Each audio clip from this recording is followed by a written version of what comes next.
We are back, and we have the Battle of Salamanca. Salamanca. We'll say Salamanca. 1812, the Napoleonic Wars continue. I'm glad you're here with me. We've had a great ride so far. If you're new here and you haven't subscribed already, I implore you to do so. So let's just jump into it, shall we?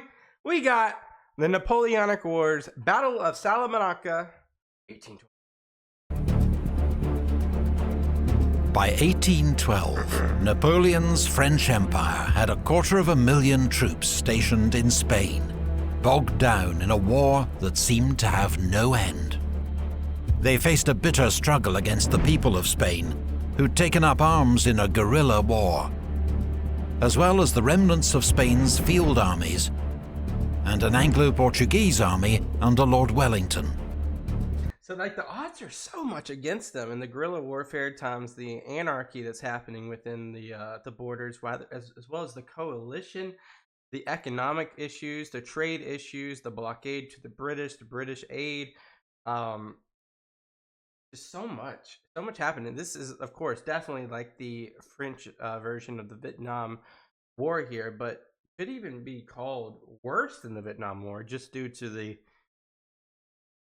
unbelievable no chance in hell of winning this. But French forces in Spain remained formidable and in firm control of the capital, Madrid, and most major cities. And the year began with another great French victory in the south, and a calamity for Spain. If I had two generals like Suchet to lead my troops in Spain, this war would have already been over. And we saw, like, you know, I forget the name because it's been like a week and I've been having a fun, crazy week for myself personally. But I believe when they marched to Lisbon, I was right, that particular general was not, I would say, dishonorably discharged or just removed from power or position. So they've had some interesting troubles with generals in Spain, but Spain hasn't really had much of a grip against the French armies. The guerrillas have caused havoc, but it's really been that coalition of Portuguese, British, and Spanish troops that have really been able to hold their own. Spain and Portugal would become a graveyard, not just for young French conscripts, but for the reputation of some of France's most famous generals. General Junot, Marshal Soult, and Marshal Jourdan had all tasted defeat. Marshal Massena had been recalled in disgrace. That's what I was talking about. Marshal Louis-Gabriel Suchet was the exception. French generals in Spain were notorious for their looting. Soult, based in Andalusia, was probably the worst, reckoned to have stolen 1.5 million francs worth of art from Spanish monasteries and churches. And where's that art today? Like, is there like breadcrumbs to it being in the Louvre today? As governor of Aragon, Marshal Suchet behaved very differently. He enforced strict discipline on his troops, punishing any who tried to steal or extort money from the Spanish, while treating local authorities with respect. He combined this hearts and minds strategy with ruthless military action against the guerrillas that was able to establish firm control of Aragon. In June 1811, after a particularly bloody assault, Suchet took the port of Tarragona, for which Napoleon rewarded him with his marshal's baton. The emperor then sent him reinforcements and ordered him to take Valencia. First, he routed a much larger Spanish army that attacked him at Saguntum, before he laid siege to Valencia. The city was packed with Spanish troops and refugees, and to avoid starvation, General Blake surrendered Valencia on the 8th of January, 1812. The French took 18,000 prisoners, including 23 generals, and nearly 500 guns. What's interesting to me is they did not have this success on the western side of the port cities of Spain, comparatively. And is it because I see a ship here? see it too. But you don't have the British flag. Was there no British support in the Mediterranean at this time? Because during besiegements, the British ships could still bring supplies because they have naval superiority. So I'm wondering there. It was a devastating blow to the Spanish cause. But to reinforce Suchet, Napoleon had stripped troops from other armies in Spain, and then withdrawn 25,000 of the best troops for his imminent invasion of Russia. The result was that French forces in Spain were now severely overstretched, just as Wellington prepared to strike. We have in the service the scum of the earth as common soldiers enlisted for drink. Spanish Was he talking about his own people? guerrillas kept Wellington well informed of French movements, and learning that the forces facing him in western Spain had been much weakened, he decided to go on the offensive, to strike a blow before the French could concentrate against him. On the day that Valencia fell, he laid siege to Ciudad Rodrigo on the Portuguese-Spanish frontier. Eager to take the city before Marshal Marmont could march to its relief, he ordered an assault after just 10 days. It succeeded, though Major General Crawford of the Light Division was among 300 killed. Wellington then marched south to besiege the much more strongly defended city of Badajoz.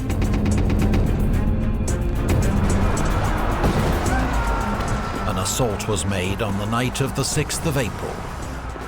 The first wave attacking the main breach were slaughtered.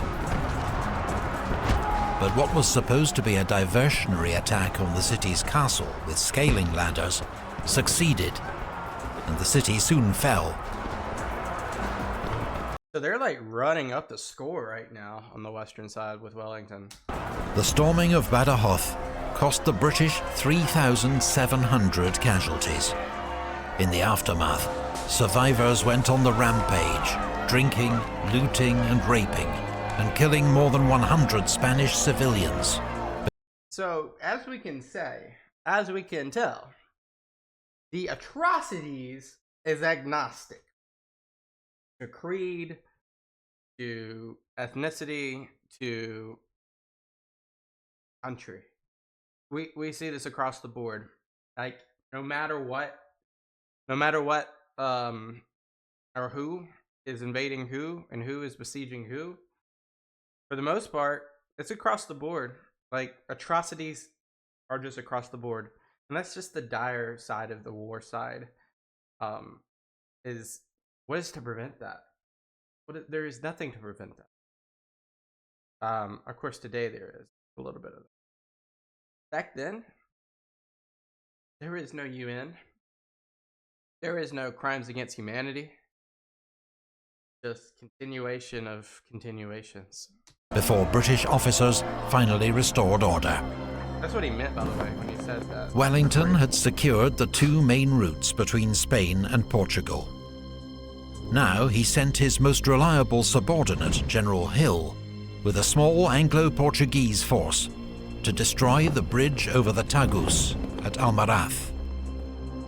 This was a vital link between Marmont's army of Portugal and Soult's army of the south, as the next usable bridge was at Toledo, 90 miles east. Big difference. The bridge was well guarded by forts and redoubts, but Hill led a swift and daring assault. The French defences were taken by surprise. The bridge itself and all the engineering equipment burned, for the cost of just 177 casualties. Okay. The W. Wellington was now ready to begin his advance into Spain. Spanish regular forces and guerrilla bands began operations to tie down as many French troops as possible. While from the Bay of Biscay, Sir Hume Popham's naval raiding force made diversionary attacks on French coastal targets. kind of get them distracted, it seems. In 4 days, Wellington was at Salamanca, as Marmont, outnumbered, withdrew behind the Douro River. But when reinforcements arrived, he crossed the river again. For 6 days, Marmont tried to march around Wellington's flank, but the British general matched him move for move, their two armies marching in parallel, often within sight of each other. But on the 7th day, Marmont blundered.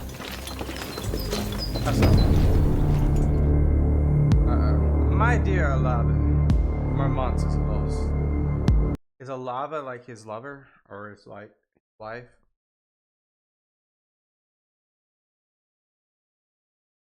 Is that what that is?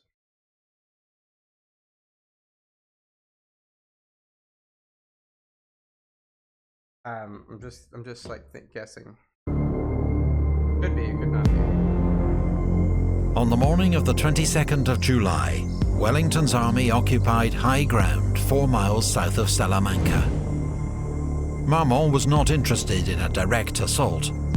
He still sought to outflank Wellington, threaten his line of retreat to Portugal, and force him to fall back. So let's look at this real quick. Let's pause and look at this. You got a wraparound version, not a wraparound. You have the French troops trying to encircle. You got the river as, wait, is that the river, or is the river up there by Salamanca? Like a stream, actually. So you're trying to encircle them, and then you're trying to pull out and retreat. You also have this other guard kind of upwards toward that delta. Huh. Interesting. Happens. Around 8 a.m., the French won a dash for a hill known as the Greater Arapil, which Marmont made his observation point. The French army began to swing round behind him. Marmont had convinced himself that Wellington was an overly cautious general. And I think from like the comments I've read, the green is Portuguese troops, the yellow is obviously Spanish, and the red's obviously Britain. But the green are Portuguese, who would not risk attack. The hills hid most of Wellington's army from view. And when Marmont saw dust clouds to the west, he assumed it was Wellington's baggage train leaving Salamanca, beginning their retreat. But it was the British 3rd Division and a Portuguese cavalry brigade moving up to strengthen Wellington's flank. Because he wasn't planning a retreat. He was about to attack.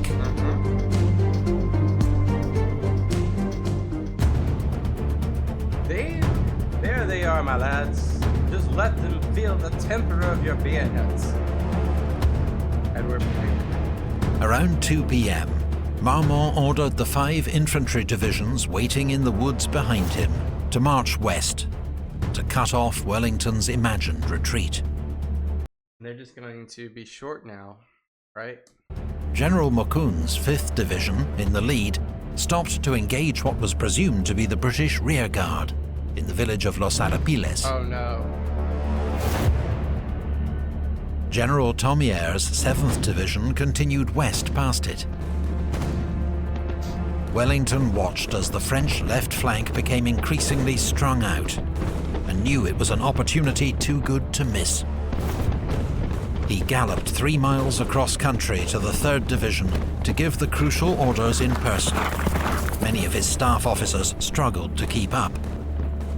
On arrival, he instructed the division's commander, his own brother-in-law, Edward Pakenham, to attack and drive everything before him. That's who he was talking to about the bayonets.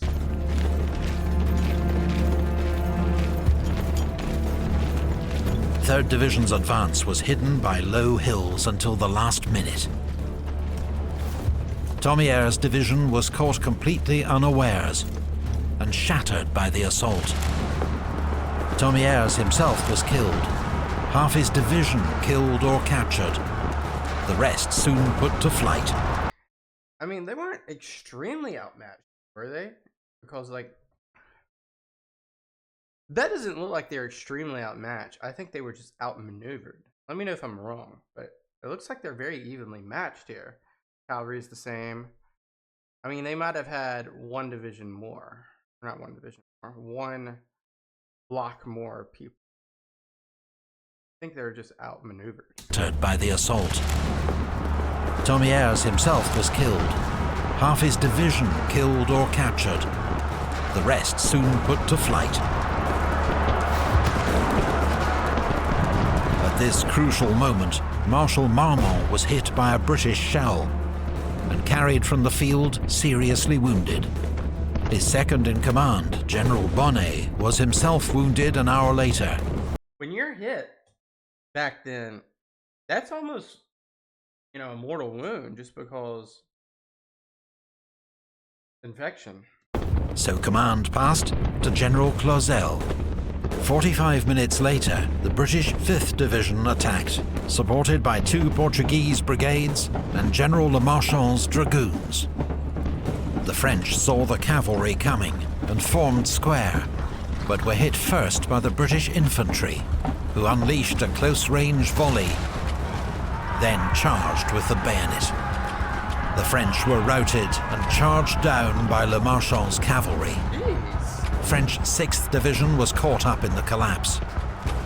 Le Marchand himself was shot from the saddle, but his brigade had helped destroy 8 French battalions and capture 2. I mean, wow, like, this is good instincts, but I mean, is this why Wellington is just so highly regarded? I know we'll get to Waterloo eventually, but like, is this why he's just so highly regarded? Because this is so instinctful. 2 eagles. Wellington's echelon attack continued as Cole's 4th Division advanced in the centre. But Pack's Portuguese brigade was thrown back from the Greater Arapil, and the whole division was soon falling back in disorder. Despite the devastation of his army's left flank, General Clausel decided to launch an attack on the Lesser Arapil, the hinge of Wellington's position. If it could be taken, he might still snatch victory from the jaws of defeat. But the French advance was met by fresh troops of Clinton's 6th Division, who poured volleys of musket fire into the French columns. They began to fall back.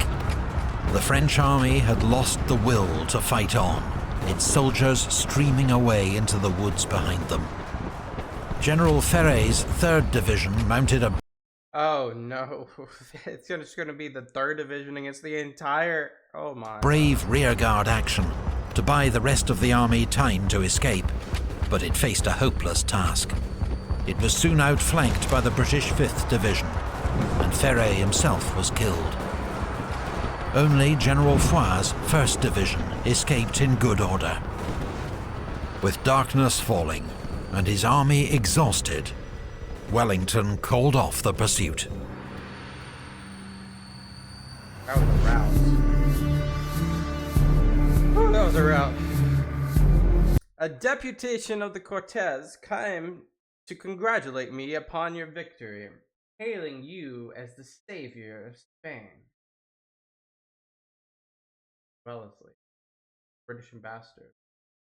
There's a lot of like brothers of brothers and like big families in the military and like politics back then.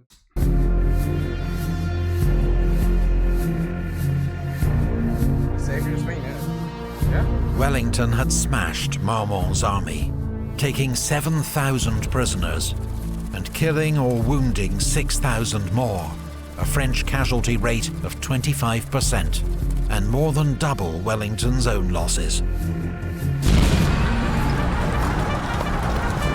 The next day, dragoons of the King's German Legion attacked the French rearguard and achieved the almost unheard of feat of charging down a French infantry square and taking... Wait, did I hear that right? Legion attacked the next day, dragoons of the King's German Legion... The King's German Legion, Britain, Anglo-Saxon. Is that because this is George the George the Third? George the Fourth. Is it George the Fourth?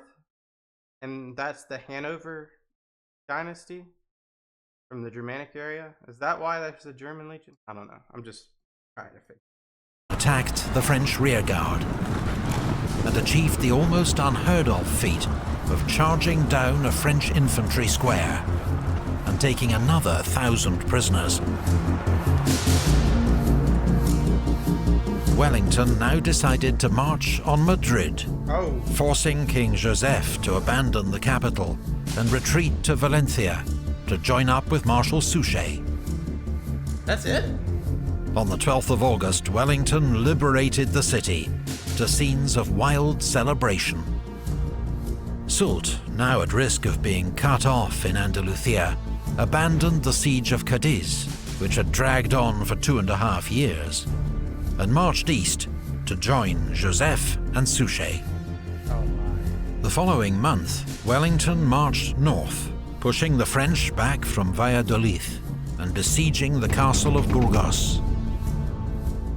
But his army lacked heavy guns, and the French garrison fought bravely. As powerful French armies gathered to the north and south, Wellington himself was now in danger of being trapped. Yeah, that's like 4-to-1 almost odds. He had no choice but to withdraw. Wellington's retreat turned into a desperate, forced march through autumn rain. The supply system collapsed, and many starving soldiers looted what food they could find from Spanish villages. So there's got to be a love-hate relationship with the saviors, aren't there? Madrid was abandoned and reoccupied by the French on the 1st of November. Wellington was back where he'd started 5 months before. But despite the campaign's dismal conclusion, his strike into Spain had led to the liberation of huge swathes of the country. Yeah, look at that, like Cadiz, Seville, Andalusia, Extremadura, Murcia. All these areas were liberated due to the tactical advancements of Wellington's army. And left the French more overstretched than ever. Reinforced and resupplied, Wellington would be back the next year to deliver the final blow to Joseph's Spanish kingdom. 1812 had seen the tide of war turn, and not just in Spain, because 2,000 miles to the east, in Russia, catastrophe had engulfed the Grande Armée. Which we're going to react to soon. So hit that subscribe button, guys. We're going to be reacting to something like this very soon, and I want you to see it. This was crazy, right? Let's go back to the Spanish picture real quick. Like, I just remember it wasn't a few, a couple videos ago we were looking at Lisbon possibly falling, and so many different of these port cities possibly falling. But Wellington and the coalition of the four, Portuguese, Spanish troops, Spanish guerrillas, and the British troops have really choked out the French advancements in the new Spanish kingdom. Joseph Bonaparte. So, man, what an interesting time. What an interesting time this was. I appreciate you guys, as always, watching. Leave a comment, hit that like button, and as always, hit that subscribe button. I'll see you guys in the next one, but until next time, peace out. Bye-bye.